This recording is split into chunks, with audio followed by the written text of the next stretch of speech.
If you watch my channel, then you probably know I've made a few videos about Final Fantasy 15 and its original version, Versus 13. You see, Versus 13 was one of the most beloved and admired games people hardly saw anything of. And it has really cemented itself into the minds of Final Fantasy fans as a sort of mythic, what could have been situation.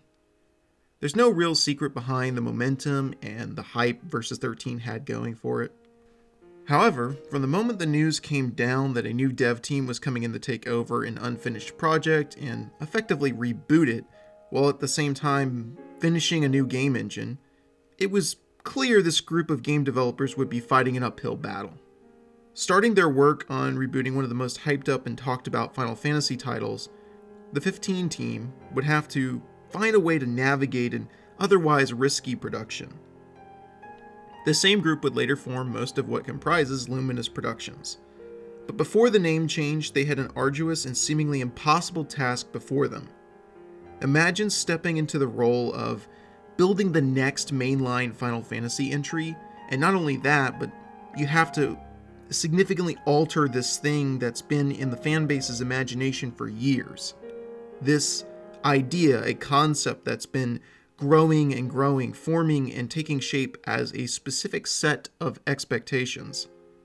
At that point, the situation is entirely against the dev team. No matter what product the 15 developers bring to market, it will never be the game that was in the minds of the gamers. The game was rigged from the start. We could argue all day over who's to blame for putting this group of developers in such a position, but at the end of the day, things went down the way they went down. That's it.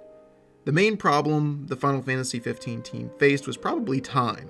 At that point, the Versus game had already made people wait almost 7 years, so the deadline for finishing the game engine and getting the game out was always going to be sooner rather than later.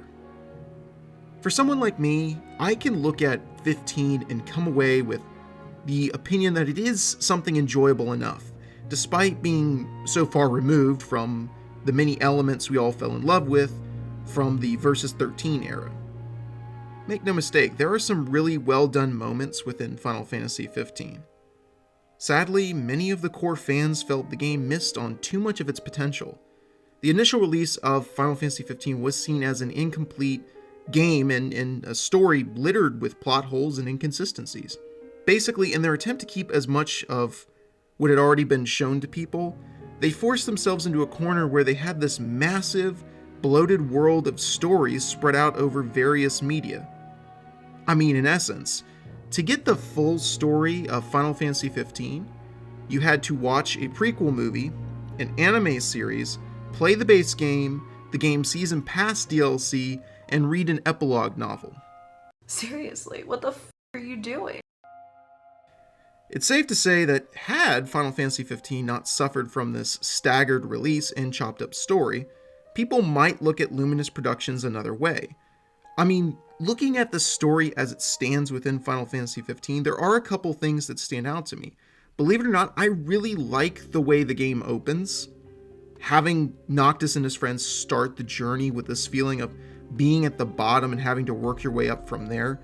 I don't know, but somehow that really seemed to strike a chord with me.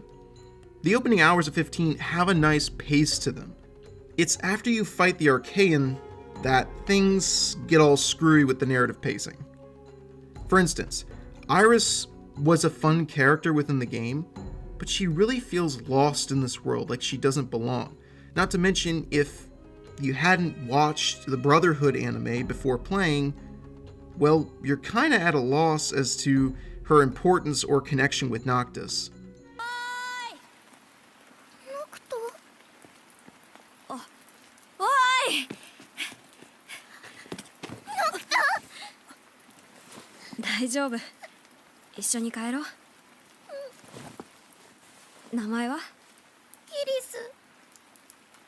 Needless to say, the buildup of going to Alticia, it feels pretty good, but once you get there, it starts a trend of the game just rushing through the story to skip to the final act of the game in Insomnia.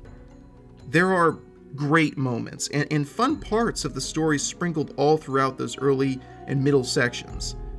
Overall, I think the main thing that hurt this game was just the general lack of character development in the sense that all the characters needed more time to breathe. Lunafreya is a perfect example of a cast member who is just there. I mean, she is interesting, but she dies before anything really develops between her and Noctis. The lack of screen time between them causes the emotional attachment between the two to suffer for it. Noctis' friends all get separated from him at one point, and these plot threads are absent from the game unless you buy the DLC packs. While the DLC episodes themselves were all incredibly fun to play, you can't help but consider it feels like they should have been in the campaign from the start. Sadly, the game doesn't really feel like a whole experience unless you ended up getting the Royal Edition. This is a version of the game that has all of the game updates and DLC packs minus Episode Arden. Luminous Productions felt bad about these shortcomings despite the game making a good deal of money. I mean, I'm sure Square Enix was very pleased with its performance, but after the launch, it seemed to me that the demeanor of the developers changed slightly. You could tell there were genuine regrets they had about the game and how it released, how the story felt off and rushed in many parts. I believe this is what may have inspired them to conceptualize the alternate endings. The first one within episode Ignis, then the second one with Dawn of the Future. Listening to the team describe a feeling of understanding toward fans, they saw our frustration that many great characters had been done a disservice by the main game's narrative structure. With this in mind, it's clear Luminous wanted to give us a story which really utilized the cast of characters in a more memorable way. Now, whether you've read Dawn of the Future and liked it or disliked it, I feel pretty comfortable in saying the story of that book, which was the story of the canceled DLC episodes, did a much better job of giving the characters roles and story arcs which allowed them room to grow. Dawn of the Future wasn't something Luminous had to do or even needed to do, but they cared enough to try and craft something to make amends for the missteps early on. Unfortunately, they didn't quite make it to the finish line. Those episodes were canceled, and to this day, 15 remains perhaps the most uneven Final Fantasy entry. As I look across the fandom, it does feel like the Luminous team, along with its original leader, Hajime Tabata, received a lot of scrutiny. When you're handed a broken race car and expected to cross the finish line in first place, it doesn't seem right to place criticism and blame wholly on the driver. I'm not going to sit here and try to tell you that mistakes weren't made and bad decisions didn't happen. They did. Some of them came from Square Enix's leadership with how they handled the game in general, but the 15 devs also made some crucial mistakes with how they designed certain aspects of the game and its narrative structure. These issues impacted the pacing of the game. Looking back on these faults, I can say that no matter what happened with Final Fantasy XV, the time I spent following this game and its developers gave me reason to hope for a better future. My hope was especially raised upon learning that Luminous Productions was being given a lot of creative freedom with their next title, Forspoken. This game represents in many ways a fresh start for the team. This new beginning could be considered the studio's rebirth, a chance to make good first impressions and regain the trust of fans who might look at Luminous with skeptic eyes after 15's tribulations. Forspoken has such a magical look about it. Okay, to be serious, there was no pun intended there. That's just the way I actually decided to say it. Anyway, it makes me feel like the studio is trying to blend elements of Western RPGs with traditional JRPG aspects we know and love. I really do feel like there's an energy of raw creative excitement that surrounds Forspoken. Luminous Productions has an opportunity to come out of the storm surrounding their last game's infamously mixed reception. Forspoken is so important, and it's not just an important debut title for Luminous Productions, but also as an IP for Square Enix. In case some of you aren't aware, Square's seemingly intended direction behind forming Luminous Productions is to move toward the more Western model for subsidiary studios. That is to say, Western game developers that act as subsidiary content creators for companies like Sony and Microsoft are often noted for having a specific style or an established studio identity. This often leads to having each studio producing uniquely successful IPs that people immediately associate with said studio. People know Naughty Dog means Uncharted. They know Remedy means Alan Wake. And they most certainly know that Rockstar means Grand Theft Auto.